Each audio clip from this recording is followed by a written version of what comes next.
Kaibigan, may magandang payo ako sa inyo. 10 possible signs na hindi ka healthy. Okay? Hindi naman to 100% sure.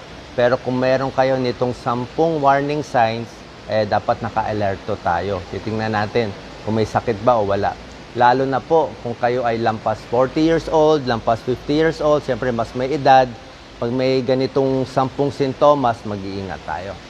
Start na tayo ha. Number 1 sign na baka hindi ka healthy, unexplained weight loss. Malaking pinayat mo. Gaano kalaki ang malaki? Mga 10%. Palagay natin, namayat ka ng 10 pounds. O, 10 pounds, 15 pounds, pero hindi ka naman nagpapapayat. Kaya pag may lumapit sa'yo, sabihin, uy, mukhang namayat ka ngayon. Ha? Kung bata ka, okay lang. Kung 20 years old, namayat. Pero kung medyo 50 years old na mamayat, nagsasunken yung mga cheeks.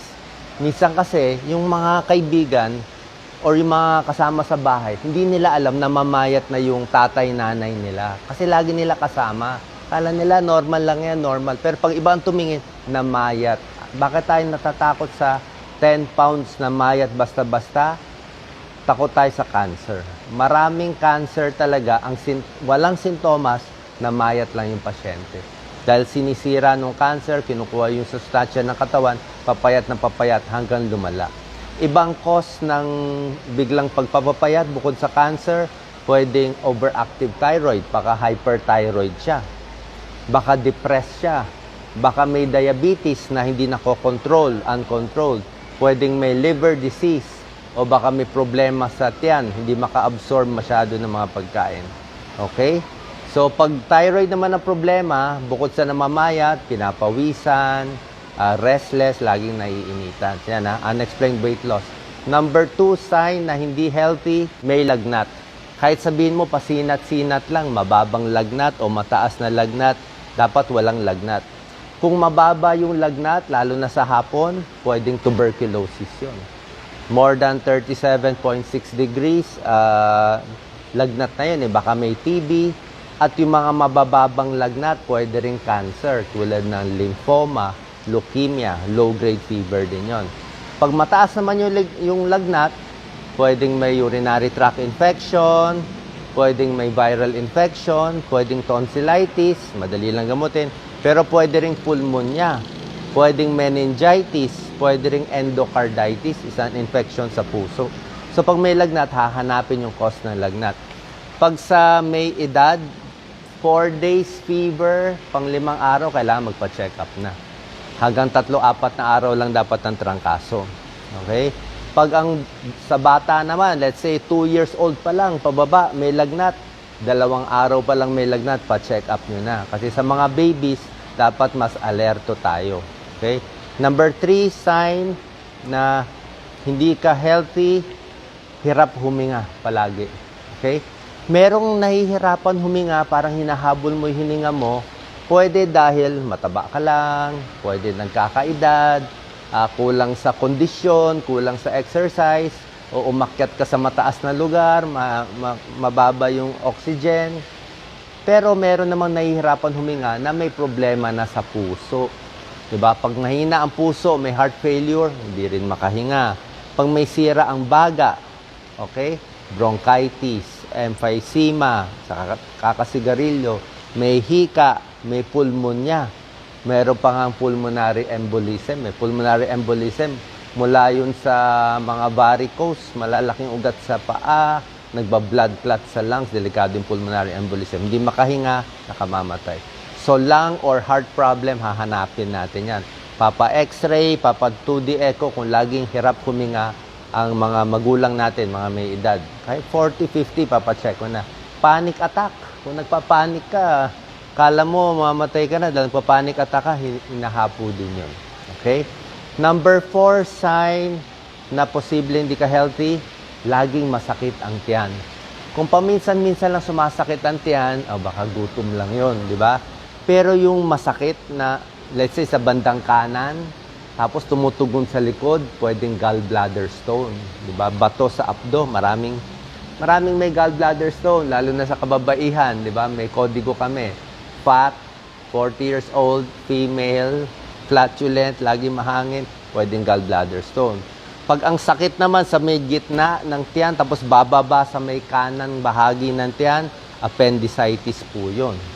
Appendicitis yun. 2 to 3 days, pupunta sa may kanang baba ng tiyan, hindi nawawala, pa-check natin kung appendix. Yung laging masakit sa sikmura, pwedeng ulcer. Pag tuloy-tuloy yung ulcer, nalilipasan, pwedeng dumugo yan. Diba? Pwedeng GERD, or yung hyperacidity. Pwede rin suka ng suka. Merong taong kaya, kakain, susuka, masisira itong esophagus niya. Delikado po yun. Merong taong may ganung gawain para siyang bulimia. Gusto magpapayat, kain ng kain, tapos sinusuka niya. May mga babae dumadaan sa ganyang stage kasi gusto nila magpapayat. Hindi po maganda yon. Okay? Isa pa, pwedeng appendix, gallbladder stone, at syempre, concerned din tayo, merong mga pancreatic cancer, stomach cancer na masakit din ang tiyan. Number 5 sign na hindi healthy, matindi ang manas sa paa. Okay, ako nga, pag may nakikita akong pasyente, naka-wheelchair, lagi ako nakatingin sa paa. Sabi nga nung magulang ko, nung nabubuhay sila, nako, pag may manas na, may kasabihan yan, tagilid na kung may manas. Ngayon, merong manas na hindi naman delikado. Diba? Yung laging nakatayo, security guard o sales lady sa mall, laging nakatayo, pwede magmanas sa hapon. Kaya yung paa natin malaki sa hapon, di ba? Kasi nga, pag nagkakaedad tayo, more than 40, 50 years old, yung ugat natin sa paa, yung arteries and veins, hindi na ganun kaganda. Hindi na ganun kaganda yung pagka-rubbery ng mga arteries and veins natin. Ayaw na umakyat yung dugo, naiipon na sa paa. Dati hindi tayo nagmamanas, ngayon pag 40, 50, 60 mas nagmamanas na. So okay lang yung ganung manas, itulog mo lang, itaas lang yung paa, kinabukasan mawawala na yung manas. Yung sinasabi kong delikadong manas, yung manas na manas.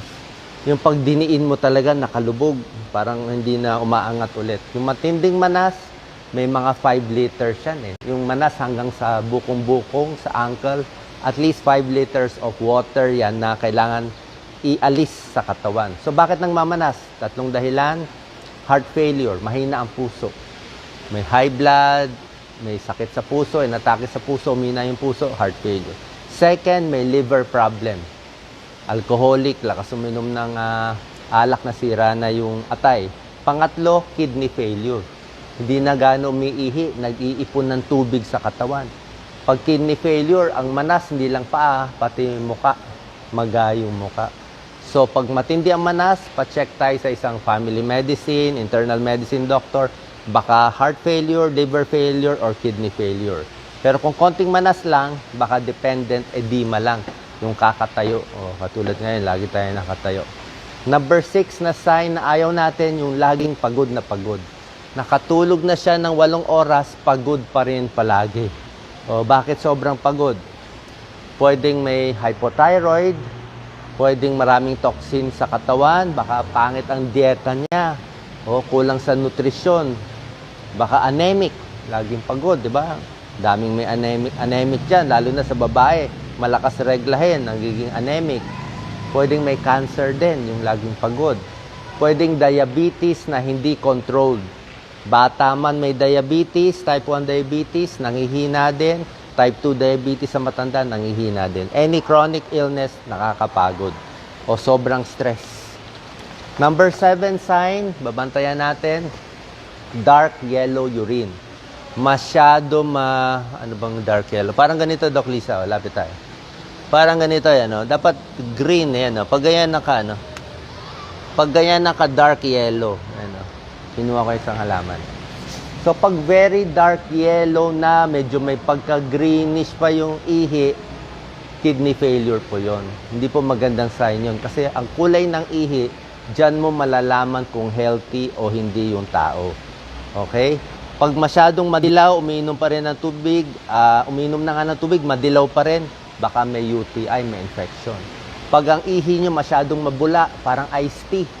Iced tea na bula, tapos hindi nawawala yung bula. Pwedeng may protina sa ihi. Bakit may protein sa ihi? May kidney problem. May kidney problem, may diabetes, nasisira ang kidneys. Delikado po yon. papuntang dialysis and kidney transplant, di natin kaya yon, di ba? Medyo mahal yon sa atin. So yung kulay ng ihi, paano hindi masisira ang kidneys? Inom lang maraming tubig. Bago mag-exercise, pag pinapawisan, basta pag nakita nyo yung, di ba pag pumupunta kayo sa gas station, pag umiihi kayo sa urinal, may nakasulat doon na drawing, ewan ko kung anong gas station yung Petron ba yun. Sasabihin, if your urine is dark yellow, you should drink 1 liter of water. Actually, tama yun. Oo, sundin nyo yun. Gusto natin malinaw lagi ang ihi. 8 to 12 glasses of water. Pinakamaraming inom ng tubig, 16 glasses. Huwag na lalampas sa 4 na litro. Yun na pinaka-maximum. Huwag nyo na sobrahan. Masama din sobre. So hanggang 16 glasses po pwede. Pinakamahina mga 8 glasses. Number 8 sign na baka may sakit yung tao. Unstable yung personality. Nagbago yung ugali. Dati nakakausap ngayon parang wala sa sarili, kung ano sinasabi, confused, nagbabago yung personality, maraming possibilities yan. Pwedeng may stroke pala yan. Actually, pwedeng may maliliit na stroke, kaya nasisira na yung computer ng brain niya. Minsan, nakakausap, minsan parang Alzheimer's na. Okay? Meron din naman bipolar disorder. Bipolar, minsan manic. Manic, bibilin lahat ng kaya niya bilin. Tapos, depressive. Depression, nagkukulong sa kwarto. Diba? Sa mga depressed. Meron din may mental problem. Yung mga schizophrenia. Okay? Pwede rin nagbabago personality dahil anemic, low blood sugar, may infection o dehydrated. O hypoglycemia. Medyo, So, pag may ganitong problema, papatingin din natin. Number 9 sign na baka hindi ka healthy, any bleeding sa katawan. O, ayaw natin makakita na dugo, ha? Pag ang dumi nyo may dugo, yan, kakabahan tayo. Kasi pag ang dumi natin may fresh blood, pwedeng almoranas, nasugat lang, pwedeng anal fissure, pero pwedeng colon cancer. Pwedeng colon cancer. Above 40, 50 years old, lalaki, babae, naninigarilyo, may lahi ng cancer, rule out colon cancer tayo. Okay, basta may dugo. Pag ang dumi mo maitim, parang dinuguan, ganun kaitim, dugo din yon. Pwedeng may ulcer yun na dumudugo. So, any pagdurugo, hindi maganda. Pagdurugo sa ilong, nose bleeding, kailangan papacheck din. Kung paulit-ulit ang nose bleeding, pag nose bleeding ako, sasabihin ng ENT doctor ko, silipin hanggang dulo sa loob. Kasi nga, pag sinilip, naghahanap siya ng nasopharyngeal cancer. Oo. Yun din ang tinitingnan. May pagdurugo sa puwerta. Let's say, ang babae, hindi naman niya regla. In between regla, pero dinudugo. Okay. Lalo na may edad, menopause na, dinudugo. Hindi po maganda yon. Rule out cervical cancer. Yun ang mga tinitingnan natin. Uterus cancer. Kasi nga hindi dapat nagdudugo. Papacheck up sa OB, papapap smear. Pagdugo sa plema, pagdahak, may plema. May plema, may dugo. O, titingnan yung baga. Pag-ihi, kulay pink. O, dugo din yun. Okay? So, any bleeding, ayaw natin. Hindi naman lagi masama, pero ayaw natin. Kaya ang tip ko nga pag uubo kayo, wag sobra lakas ang ubo. Pag iiri kayo, wag din sobra lakas yung iri. Okay? Pag hahatching, wag din sobra lakas. May tao, pag sinobra lakas mo, hatching, ubo, iri, pwedeng may mangyari Merong nagdudugo sa utak. Merong nasisira dito sa tiyan, sa lakas. Merong naluluslus.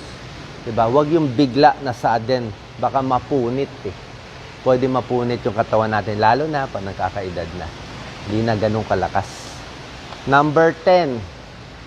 Last, senyales na hindi ka healthy, lagi kang inuubo at sinisipon. Laging may trangkaso.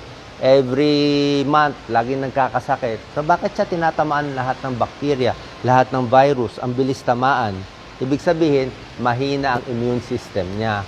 Kahit kasi may virus, may bakterya, dapat nalalabanan ng katawan. So, bakit lagi kang tinatamaan ng sakit?